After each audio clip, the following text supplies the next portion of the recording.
আসসালামু আলাইকুম।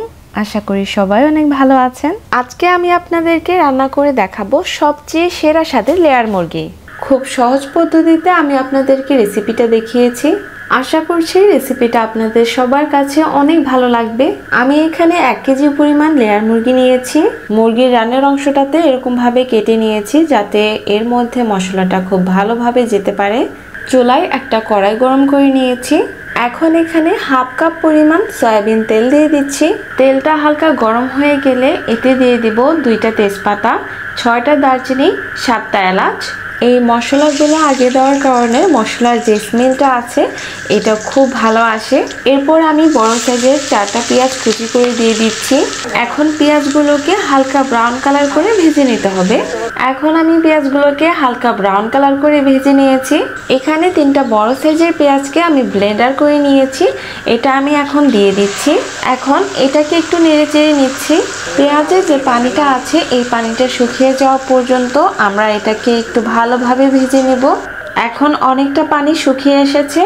এখন আমি এর মধ্যে দিয়ে দিব 1 চামচ আদা বাটা, দিয়ে দিচ্ছি 2 চামচ রসুন বাটা, এখন দিয়ে দিচ্ছি 2 চামচ জিরা বাটা।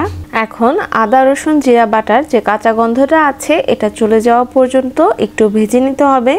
এখন দিয়ে দিচ্ছি 1 চামচ হলুদের গুঁড়া এবং 2 চামচ শুকনা মরিচের গুঁড়া। এরপর পরিমাণ মতো লবণ দিয়ে দিচ্ছি। আমি 1 চামচ মতো লবণ দিয়ে দিলাম। লবণটা আপনারা আপনাদের স্বাদ মতো অ্যাডজাস্ট করবেন। এরপর এই গুঁড়ো মশলাগুলোকে হালকা একটু ভেজে নিব। মশলাগুলো যেন পুড়ে না যায় এর জন্য সামান্য পরিমাণে পানি দিয়ে দিচ্ছি।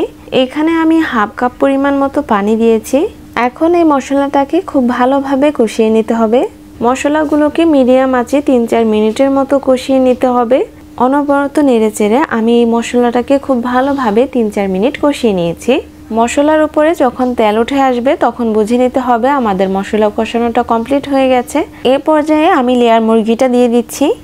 আপনারা চাইলে দেশি অথবা ব্রয়লার মুরগি অ্যাড করতে পারবেন। মিডিয়াম হিটে মাংসটাকে আমি 10 মিনিটের মতো কষিয়ে নিব। এ পর্যায়ে কোনোভাবেই মাংসটাকে ঢাকনা দিয়ে রান্না করা যাবে না। ঢাকনা ছাড়া অনবরত নেড়েচেড়ে মাংসটাকে খুব ভালোভাবে কষিয়ে নেব।